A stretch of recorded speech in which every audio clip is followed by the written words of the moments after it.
Bonjour, c'est Magali. Bienvenue aux Conversations à quoi on rêve. Avec ce balado, mon intention, c'est de provoquer des conversations importantes. Parce qu'on est en transformation collective, le monde du travail qui se transforme, la société aussi en général.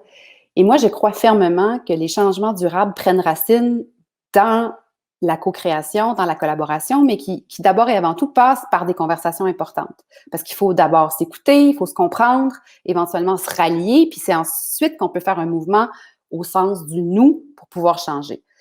Une organisation, une famille, une société, peu importe le système, ben ça a changé une fois que l'ensemble des individus ont changé puis qu'ils convergent ensemble.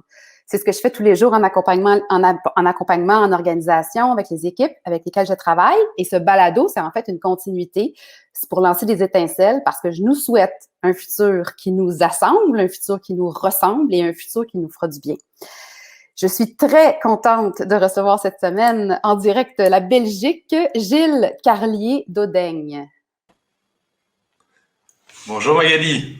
Salut, merci d'être là. Alors Gilles, je te présente en bref, cofondateur d'Agile Maker. Tu travailles dans l'agilité, tu aides et accompagnes les organisations dans une démarche de transformation au niveau de l'agilité. On va en reparler plus tard. Tu es aussi l'auteur d'un livre qui s'appelle Dancing with Life, qu'on pourra éventuellement mettre à l'écran, et également professeur où tu enseignes la stratégie et l'organisation à l'Université catholique de Louvain. Bienvenue, merci d'être là. Donc, qui de mieux que parler avec toi pour parler de ce sujet de l'agilité? Avant qu'on plonge dans ton rêve, si tu me le permets, on va faire le brise-glace traditionnel. Toi, Gilles, quel est l'objet symbolique qui a une valeur sentimentale ou peu importe pour toi, que tu gardes depuis longtemps? C'est quoi cet objet? Eh ben, je vais vous le montrer, puis je vais l'expliquer pour ceux qui n'ont pas l'image. Voilà, donc c'est une petite fusée d'Hergé. Oui, je la reconnais. Hergé, Tintin, Ouais. que j'ai effectivement depuis pas mal de temps. Alors pour moi, ça veut dire quoi? Ben, déjà, je suis un passionné de BD. Et puis vous savez que la BD, ben, en Belgique, c'est aussi une marque de fabrique. Et voilà, pour moi, la BD, c'est l'évasion, c'est le rêve, c'est la créativité. Je trouve d'ailleurs c'est un art qui est souvent très sous-évalué. Et donc moi, ça me permet de me ressourcer. Et puis, ben, cette idée, évidemment, de fusée, c'est pouvoir rêver vers un ailleurs et puis peut-être aider les organisations et les gens qui la composent à être voilà leur compagnon de voyage. Mm-hmm. Et j'imagine que chaque fois que tu le vois, que tu le prends dans ta main, ça te met c'est comme un espèce de rappel symbolique là, de cette créativité-là, puis cette mission-là que tu te donnes. Oui, c'est un point d'ancrage. Ouais.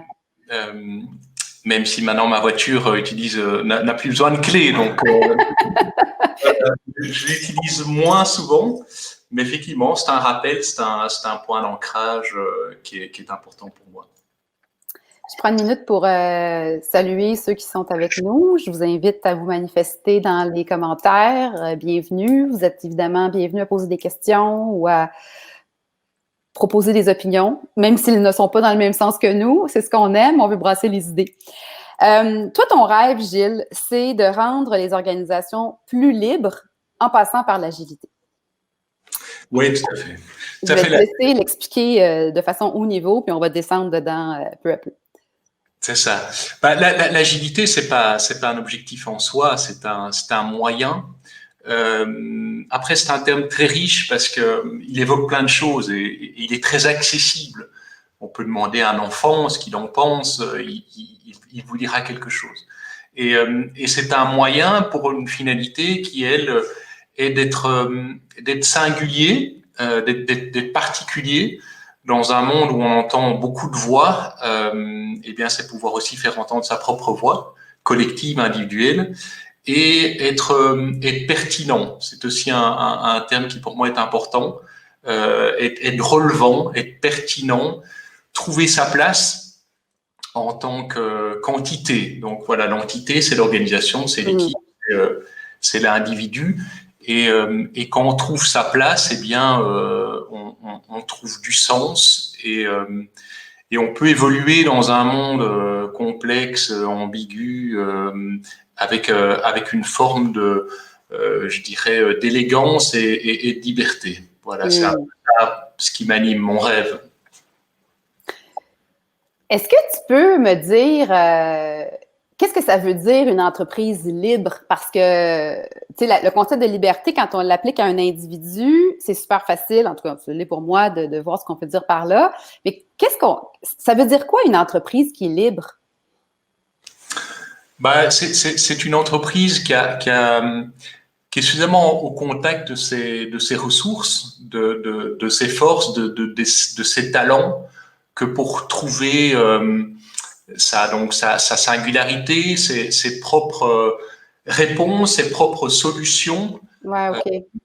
Voilà, par rapport à un monde qui bouge beaucoup et qui peut être très stressant. Donc, elle ne se sent pas trop coincée parce qu'elle arrive chaque fois à exprimer sa propre voix singulière. Intéressant. Puis, si les organisations, à travers l'agilité, devenaient de plus en plus libres, quel genre au-delà de ce que tu as déjà dit, quel genre de bénéfices d'affaires, de bénéfices pour les gens, qu'est-ce que ça donne concrètement de faire cet effort de mettre plus d'agilité dans une organisation? Parce que pour certaines structures organisationnelles qui sont absolument pas construites sur un modèle agile, donc très, très rigide, hiérarchique, ancien temps, donc dans tous ces aspects, ça peut être un grand voyage de se rendre à l'agilité. Donc, qu'est-ce qu'on gagne en termes de retour? Alors, que gagnent les collaborateurs et les gens à l'intérieur de l'organisation? Une organisation agile, c'est une organisation qui va pouvoir évoluer avec son environnement, qui va évoluer de manière plus naturelle. Hein, c'est ça un peu le grade de l'agilité, c'est que le côté organique, le côté naturel est beaucoup plus prégnant. Donc, j'aime bien la métaphore de l'enfant, une fois de plus, qui ne va pas attendre dès qu'il voit une opportunité ou une menace, mais enfin une motivation, retenons plutôt les motivations positives. Il va prendre les petits pas, il va aller dans l'apprentissage, il va tenter autre chose, il va embrasser la vie ou il va danser avec la vie. C'est le titre du livre en anglais. Donc, quand on fait partie d'une entité comme ça, en tant que membre contributeur, on a une responsabilité, on y reviendra, on est moins étouffé par des structures effectivement assez lourdes qui vont empêcher ce mouvement naturel. Après, on n'a pas que des bénéfices non plus, on y reviendra. Hein, l'agilité n'est pas nécessairement confortable, mais elle est plus naturelle et elle est plus dans l'ordre du mouvement. Puis, je ne sais pas si tu veux en parler maintenant, mais ça peut être intéressant. Moi, il y a deux trucs qui me viennent en tête. Peut-être pour bien camper ce qu'est l'agilité. Puis pourquoi c'est important pour moi de le camper, c'est que on entend beaucoup ce mot. On entend beaucoup cette aspiration d'agilité. Je ne sais pas comment c'est chez vous en Belgique, en Europe. Ici, dans les organisations, j'ai vu beaucoup de mouvements vers le mode agile, qui est en fait une façon de fonctionner, mais qui ne veut pas nécessairement dire que l'organisation devient agile. Fait que j'ai le goût de t'entendre nous dire c'est quoi le contraire? C'est quoi si on n'est pas agile, ben on est quoi? C'est quoi l'opposition à l'agilité? Une organisation qui n'est pas agile, elle n'arrive pas à bouger rapidement, elle a du mal à engager ses ressources, ses collaborateurs ou à collaborer avec ses parties prenantes. Donc, ici, on dirait que c'est une entreprise qui ne se retourne pas de bord facilement. Se revirer de bord. En québécois, ça veut dire c'est ça l'agilité, c'est se saisir l'opportunité, réagir dans un temps court. Donc, ne pas être agile, ça empêche de faire ça.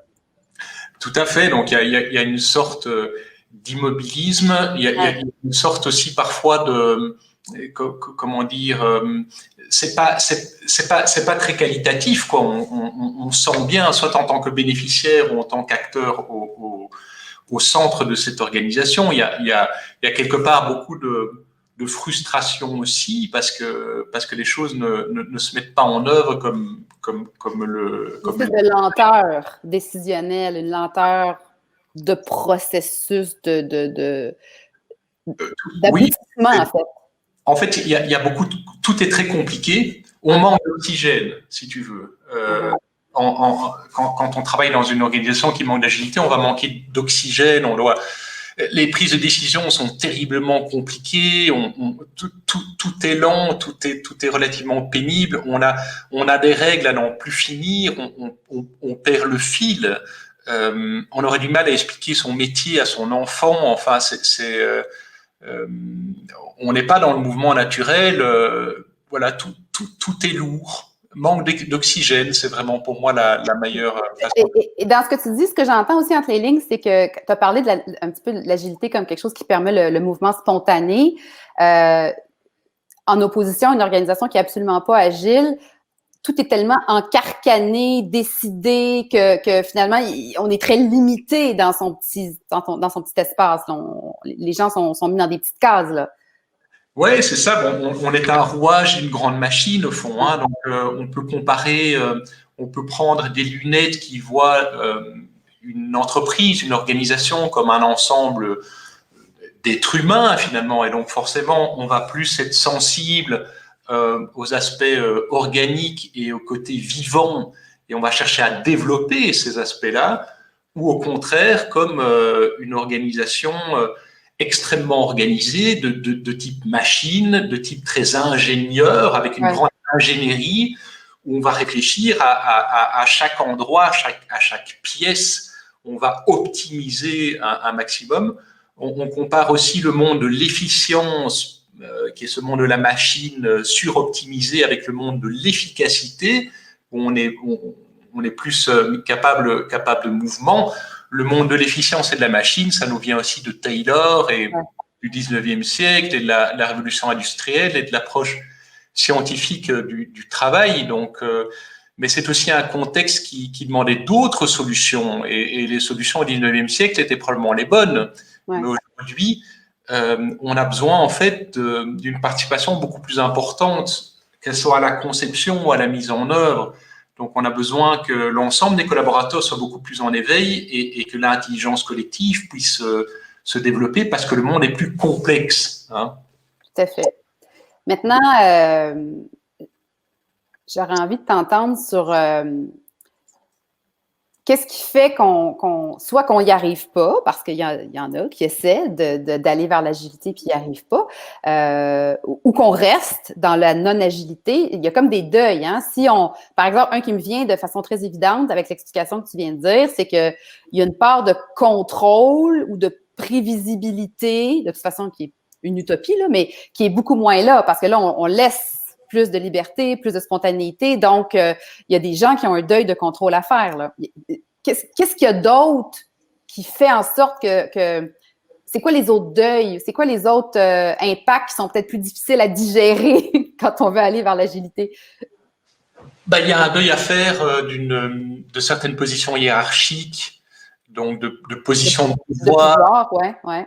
Et d'un côté gothique qui est en fait très alimenté par, si vous voulez, l'idée que vous avez de vous-même, de penser pour les autres, de penser pour beaucoup de monde, de pouvoir en fait réfléchir à comment ça devrait être et puis donner des ordres et puis contrôler derrière. Donc dans un monde, dans un environnement de type VUCA, de nouveau parce qu'il faut chaque fois la justifier. Vous voyez. Enfin, tu vois, si je parle juste à toi, vous voyez, si je parle à tout le monde, il faut la justifier. Donc, l'agilité est au service d'une finalité qui est plus de pertinence, plus de performance, plus de liberté dans un type de contexte qui est un contexte plus VUCA. Mais donc, oui, pas mal de personnes, à partir du moment où l'agilité pour se développer, ce côté organique, a besoin d'une hiérarchie moins importante. On peut trouver la hiérarchie, mais elle doit être moins importante. On pourrait y revenir si tu veux. d'une culture différente et qui donc favorise l'intelligence collective et l'autonomie et la collaboration. Donc, en termes de style de management, de style de leadership, de mode de fonctionnement, c'est très différent. Et il y a des gens qui estiment avoir beaucoup à perdre par rapport à ça, parce qu'il y a plus d'égalité aussi naturelle, quoi. Quand je t'entends parler, je me dis que ce qui se dégage beaucoup, c'est qu'on voit à quel point ça touche à différents axes d'une organisation, là. Ce qui justifie encore plus le commentaire que je faisais tantôt, que l'agilité, c'est pas juste une question d'une façon de processus de travail, mais c'est beaucoup plus large que ça. Tu nous as parlé de revoir la hiérarchie, tu nous as parlé de revoir la manière dont les leaders, les gestionnaires exercent leur rôle. Il y a le partage du pouvoir. Il y a où d'autres où on doit revoir, quel autre axe d'une organisation a besoin d'être regardé pour vraiment passer complètement à l'agilité? Écoute, selon moi, ou selon nous, hein, chez Agile Maker, je dirais, il y a 4 axes ou 4 perspectives qui sont intéressantes à considérer. Et il faut que les 4, quelque part, s'alignent pour permettre l'agilité. Donc, la première, c'est tout ce qui est mindset, donc culture, leadership, croyances, valeurs, compagnie. Voilà. Ouais. Là, nous, je peux donner un petit outil, si tu veux, un petit acronyme de référence. On utilise le climat. Donc, il faut avoir le bon climat. Hein, et le bon climat, c'est un acronyme de collaboration, learning, innovation, meaning, autonomie, trust. Donc, oui. Ce sont tous les ingrédients culturels et tous les ingrédients sociaux dont on a besoin pour que l'agilité puisse se développer, s'épanouir. La deuxième perspective, c'est une perspective stratégique, c'est avoir un projet collectif au clair. Hein, donc, c'est la réponse aux grandes questions comme à quoi servons-nous? Ouais. Qu'est-ce qu'on cherche à réaliser ensemble? C'est quoi notre projet collectif? Vers où on va? Parce que, à l'image d'un bateau qui sort aujourd'hui dans une mer très forte, hein, on le ressent tous évidemment, je dois pas l'expliquer, de nouveau c'est la justification du contexte. Donc le bateau, il va devoir faire face, il peut profiter aussi de courants forts, de vents forts, voilà, de vagues, tout ce que tu veux, mais il peut prendre les bonnes vagues pour aller plus vite, pour gagner. Eh bien, ça n'est possible que si tous les marins sur ce bateau, où on peut même utiliser l'image d'une flottille de bateaux, donc toutes les petites équipes, on partage pas mal de choses sur un plan culturel, c'est la première perspective, mais aussi en termes de cap et de boussole de référence. Hein, donc, qui sommes-nous? C'est quoi notre identité profonde? C'est quoi nos forces? Tout ça, ça te donne des filtres pour pouvoir interpréter le monde d'une manière particulière, qui est notre manière, parce que nous, on est l'organisation ABC, et c'est pas la même que X, Y, Z. La troisième perspective, et là, on est beaucoup plus pratique, beaucoup plus opérationnel. On va traduire quelque part les deux premières perspectives dans les pratiques de travail. Et c'est là où le Scrum, par exemple, ou l'Agile, on le réduit là. C'est très bien, mais je pense qu'il faut avoir une vision plus large. Hein, c'est celle que je vous propose avec 4 perspectives. Donc, on va traduire notre culture, on va traduire notre stratégie dans des routines, dans les pratiques, dans les cérémonies, dans les rôles, dans les types de réunions. La 4e perspective, enfin, c'est la perspective structurelle. Donc là, on va traduire notre culture et notre stratégie dans un type d'organisation, en termes de niveau hiérarchique, en termes de rôle et responsabilité, de département, en termes de processus, voilà, ces aspects-là, quoi. Donc, 4 perspectives. Là, je ne veux pas jouer à qu'est-ce qui est le plus important, mais je vais le faire quand même. Il me semble, c'est très spontané comme réflexion, que la première est vraiment conditionnelle. C'est avec la première qu'on peut construire. Oui, mais alors, donc moi, je suis très sensible à ça. La culture, bon voilà, le mindset, etc. C'est évidemment essentiel. On peut dire qu'en tous les cas, sans mindset, il n'y aura rien. ou que ça ne va pas tenir, disons. Hein. Parce que le mindset, voilà, c'est cette énergie qui va venir se distiller partout. Mais par contre, si ça n'est pas traduit dans les pratiques opérationnelles, ça va pas être pérenne. Ça va justement être beaucoup trop diffus. Ça va s'évaporer au fond.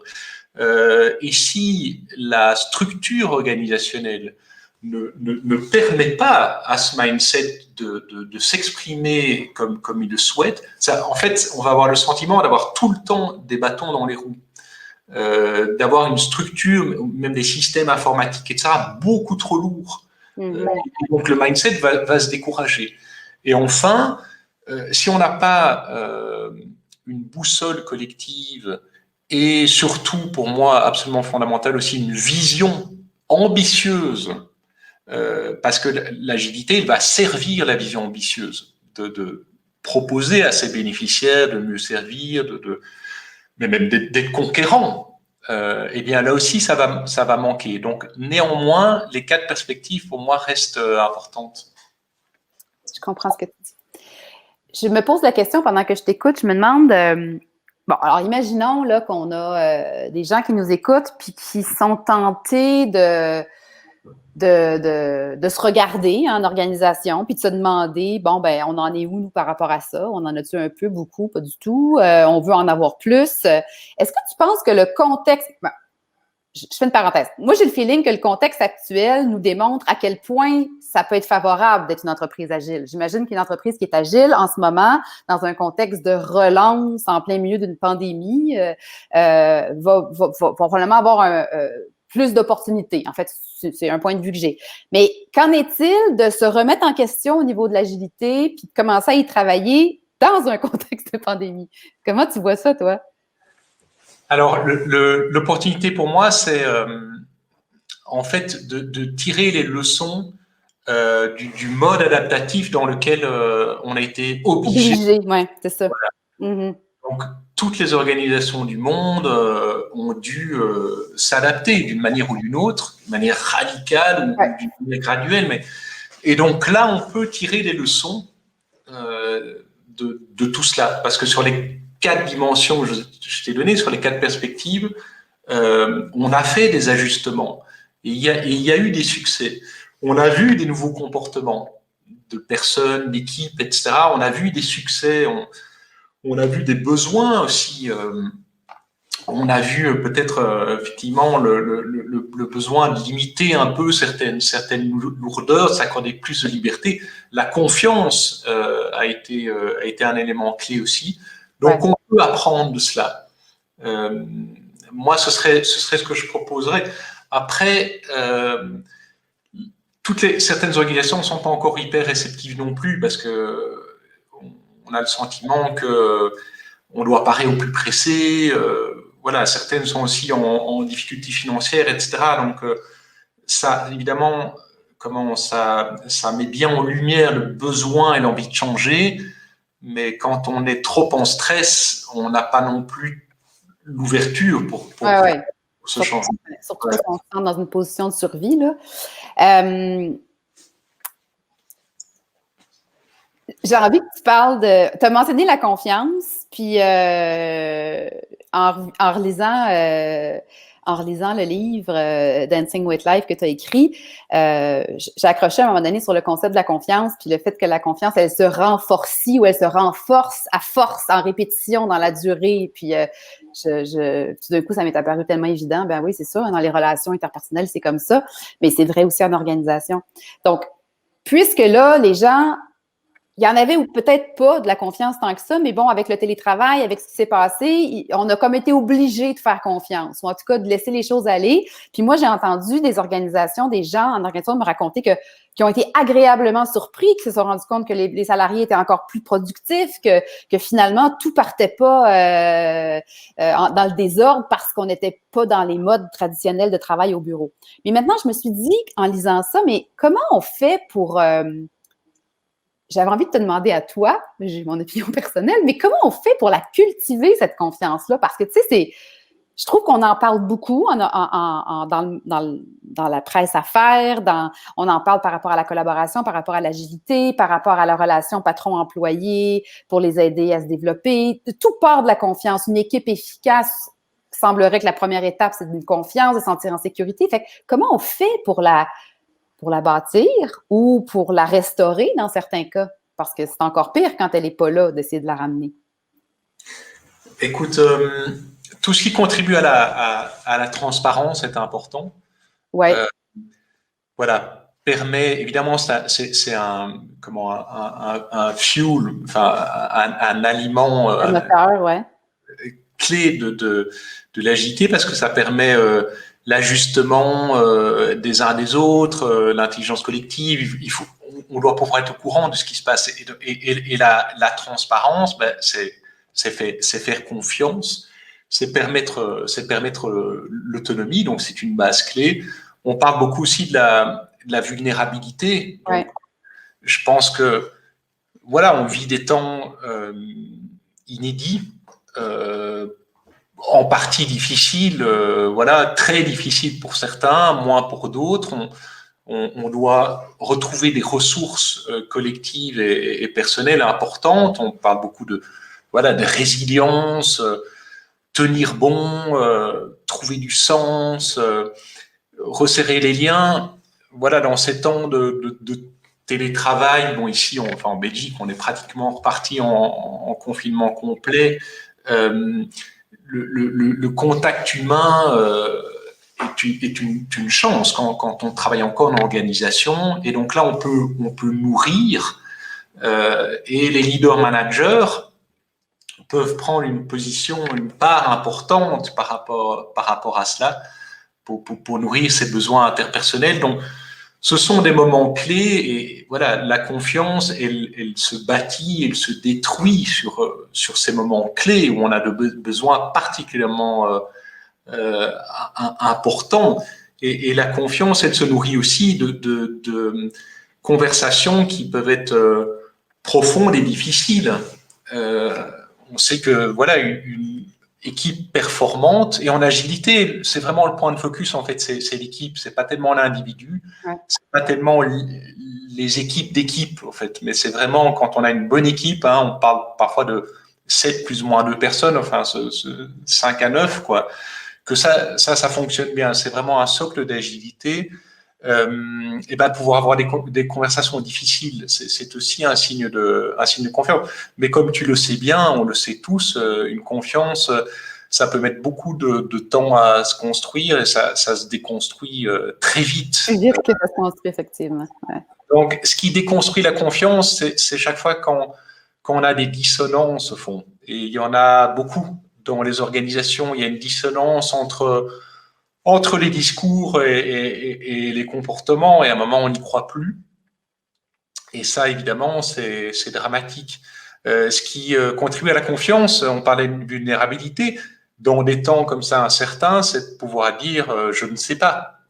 Et ça, c'est évidemment que ça stimule l'intelligence collective, et ça responsabilise tout le monde en disant « tiens, mais si le leader ne sait pas, peut-être que moi, j'ai quelque chose à apporter, alors, et puis peut-être que tous ensemble, on peut trouver des solutions. » Oui. Et faire confiance à l'autonomie, à la délégation, et laisser des zones d'exploration et d'essai. Il y a un bouquin, moi, que j'ai beaucoup apprécié, auquel je repense régulièrement.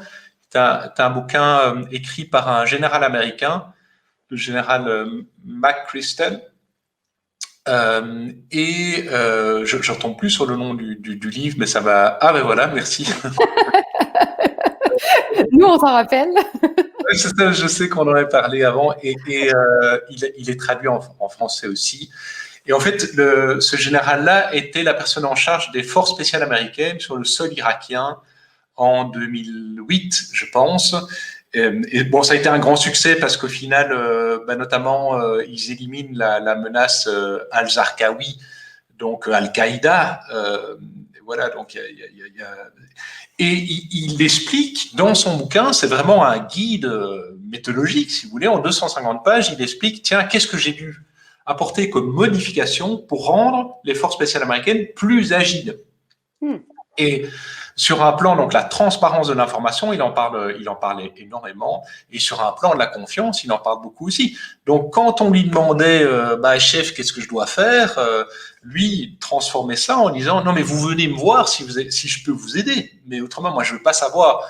Parce que, de nouveau, le contexte est tellement VUCA, il y a tellement d'attentats, en fait, plusieurs par jour, etc., que le principe de vitesse fait que c'est pas possible. Et puis, donc, moi, j'aime beaucoup aussi ce concept d'intelligence de situation. C'est comme une équipe de football sur le terrain. Même si je suis coach, si Magali, tu reçois la balle comme attaquante, je ne vais pas te dire ce que tu vas devoir en faire. Bon, on s'est peut-être mis d'accord préalablement sur quelques tactiques. Donc, tu as un peu quelques principes directeurs de guidance.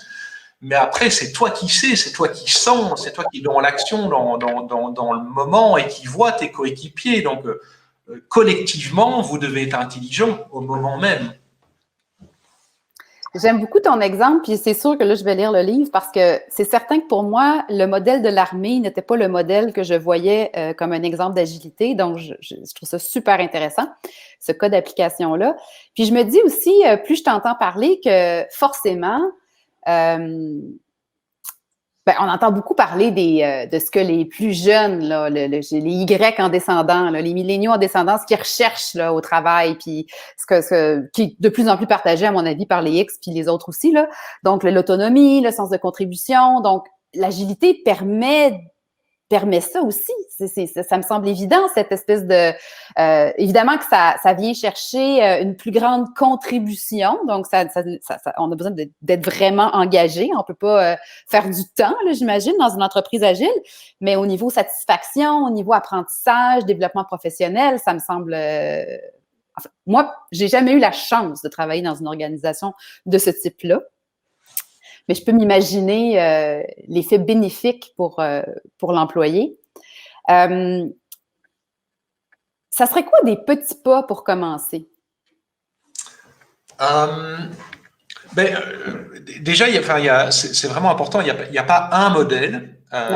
Il n'y a pas un to-be model, comme on dit. Donc, chaque organisation doit trouver un petit peu ça fait le lien avec ton histoire de singularité, là, parce que sinon, il y aurait les 10 étapes, puis un cadre, puis ça serait ça. Là.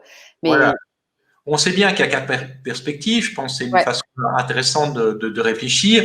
On voit bien un peu le genre de mindset, de culture à mettre en place. On se doute bien qu'il faut peut-être un peu diminuer la hiérarchie ou en tous les cas, mieux balancer le dialogue entre les deux hiérarchies, parce que en fait la hiérarchie, on a même dans la nature en soi, où il y en a même notre corps, etc. On a des aspects hiérarchiques. Hein. Mon cœur travaille pour moi. Vous voyez, je suis le patron, mais je n'ai pas grand-chose à lui dire. Mais il y a un dialogue qui s'installe, qui est intéressant. Donc, les 4 perspectives, et les pratiques, qu'est-ce qu'on met en place? Donc, on peut trouver. Donc, c'est des espèces de moments de réflexion, conversation, avec des parties prenantes clés autour de ces axes-là. C'est comme ça qu'on peut commencer à avoir des pistes de changement, des pistes d'amélioration? Oui, donc tu peux faire plein de trucs en bottom-up, donc très organique, laisser de la place pour que les gens testent des trucs et puis que ça fasse un peu effet de contagion. On va faire des pilotes, on va tenter des trucs avec des équipes, etc. Et puis hop, par effet de contagion. Mais il faut aussi des aspects plus top-down, parce que qui viennent un petit peu du haut. Parce que voilà, faire des modifications avec ces 4 perspectives, etc. C'est des choses qui vont faire sérieusement bouger le système. Donc, si on n'a pas un sponsorship très costaud, il vaut mieux pas le faire en fait, parce qu'on va faire plus de tort que de bien. Ça dit qu'à un moment, les gens qui vont se mettre un peu en agilité, ils vont être rejetés comme une cellule cancéreuse. Enfin, une image un peu forte, mais non, mais bon, voilà. L'image est bonne. Mais ça veut dire, Gilles, là, dans ce que tu me dis, c'est que c'est pas je saupoudre un peu d'agilité et puis that's it, là. C'est une démarche, on y va. Si je saupoudre un peu, ça donnera pas grand-chose. C'est un voyage aller vers l'agilité, non? Ah oui, mais complètement. C'est un voyage d'ailleurs qui ne s'arrête pas. C'est comme comment créer de la confiance. Hein. Je veux dire, c'est sans fin, quoi. Hein. Devenir agile, Mais on peut pas faire un petit peu d'agilité. Mais moi, je conseille quand même le trajet graduel. Oui, oui. Donc, ça, oui, pas de Big Bang. Enfin, nous, on a vu quelques exemples ici en Europe. Je veux dire, ça, c'est pas très, très bien passé. Donc, tu peux saupoudrer. Il faut saupoudrer de plus en plus. Mais après, un système. Dans un but d'y aller jusqu'au bout. Mais il faut tenter des expériences et apprendre, Ouais. apprendre, apprendre, au fond, Ouais. et voir ce qui bloque. C'est intéressant de commencer par rapport à des équipes, déjà injecter de l'agilité au niveau de l'équipe et mobiliser les acteurs de l'équipe pour trouver des solutions. Donc, l'intéressant, c'est maintenant, on a plein de canevas, on a plein de trucs, donc on peut aller se nourrir du design thinking, du scrum, mais de la sociocratie, voilà, name it, même du lean management, ça, il y a plein de trucs intéressants. C'est une super toolbox que l'équipe a épuisé là-dedans. Elle s'essaye. Alors, l'agilité, c'est travailler beaucoup par itération, par exemple. On va faire des itérations, des sprints, voilà, de 6 semaines. On se met d'accord sur ce qu'il faut produire, etc. On fait des rétrospectives. Qu'est-ce qu'on a appris? Comment on peut améliorer? Bon. Et puis, on va voir l'équipe avec quelles sont les autres équipes avec qui elle a interagi. Et qu'est-ce qui bloque, en fait? Qu'est-ce que cette équipe qui est devenue plus agile, qu'est-ce qui la bloque par rapport au reste du système? Et c'est comme ça qu'on peut faire grandir petit à petit. Après, on doit prendre des initiatives qui peuvent concerner l'ensemble. Donc, on peut faire des trajets d'évolution culturelle, des choses comme ça, en complément. Donc, on part du bas et on part du haut en même temps, mais avec un sponsorship qui est fort. Ce qu'on doit faire aussi dans les petits pas, c'est tous les symboles forts anti-agilité. Donc, par exemple, tiens, une machine à café, un café nettement meilleur pour des gens qui ont un grade plus important. Bon, c'est quand même difficile à défendre, quoi. Ou voilà, toutes sortes des privilèges, des choses comme ça qui envoient des symboles qu'on voit tous les jours et qui sont complètement dissonants. Je parlais de dissonance. Ouais. Donc, avant de clamer haut et fort, tiens, on va être plus agile, plus ceci, etc. Ok, passons au crible tous les symboles qui sont peut-être dissonants et on va déjà nettoyer ça sera pas mal, quoi. Je lis un commentaire de Henri qui nous dit que c'est dur sans le sponsorship du top. Je sais que Henri travaille, si je ne me trompe pas, comme Scrum Master et qui entend des fois dire que, ben, en fait, c'est pour certains. L'agilité, c'est pour certains, c'est pas pour tout le monde. Maintenant, là, ça me fait réagir, ça, puis je me dis, est-ce qu'il ne faut pas préparer le terrain, une espèce de forme de stratégie de changement avant, tu sais, de préparer ce top-là pour qu'il soit conscient et qu'on adhère pleinement, parce que sinon, on peut se lancer là-dedans un peu innocent, puis pas savoir quels seront les deuils, quels seront les freins qui vont arriver pour qu'on ait un véritable engagement, en fait. Ah, mais complètement. Donc, il faut donc, je parlais de sponsorship, quoi. Il faut au top travailler avec eux. Des personnes qui walk the talk, qui sont rôle modèle, etc. Et il faut les accompagner. Donc, on peut expliquer, on peut mettre en lumière, etc. Puis, il va falloir les accompagner pour éviter qu'il y ait un moment des comportements qui sont complètement antinomiques et qui vont totalement casser, faire vraiment beaucoup, beaucoup de mal à la démarche. Parce que les gens, ils sont pas idiots, donc ils vont être très, très sensibles. Je parlais de dissonance, de nouveau, ils vont être très sensibles, en disant, OK, c'est du pipeau, au fond. Ils s'en foutent, ils n'y croient pas, et c'est le nouveau buzzword. Donc, il faut aussi démystifier. C'est le problème des mots. C'est pour ça que moi, on a plein de clients, ne parlons pas d'agilité, si vous voulez pas parler d'agilité. Parce qu'on va dire, ouais, le mot est terriblement connoté. Effectivement, c'est pour les devs, hein, c'est pour l'IT, c'est pour... Oui, parce que les techniques d'agilité de Scrum sont plutôt issus de ce monde-là. Mais devenir plus agile, parce que le contexte le justifie, et au service d'un projet collectif qui doit être bien, bien clarifié, ça, c'est pour toutes les organisations du monde. Mais peut-être qu'il faut utiliser un autre mot, bien sûr. C'est ça. Ouais. Mais il faut ouvrir des conversations, au fond, et que l'organisation puisse se mobiliser. Mais dans un cadre clair, avec un sponsorship clair, et puis des petites expériences à gauche, à droite, et après, on grandit, on institutionnalise aussi chemin faisant. En fait, je poursuis la réflexion sur le fait que, effectivement, des fois, ces comportements contraires vont venir des gens qui devraient être en mode de supporter puis influencer positivement en étant des modèles. Mais quand les gens font des comportements contradictoires, en plus, généralement, ils ne se lèvent pas le matin en se disant « je vais faire un geste contradictoire », ils ne s'en rendent même pas compte. D'où l'importance de l'accompagnement. Parce que c'est un changement aussi individuel dans sa façon de penser, dans la redéfinition de son rôle. Donc, ces individus-là sont peut-être pleins de bonne volonté, ils ont peut-être vraiment envie que l'agilité se passe, mais on n'a pas toujours la capacité de se voir aller, comme on dit. Donc, à un œil extérieur, c'est Voilà. très intéressant dans ces processus de changement qui peuvent être des changements très, très fondamentaux.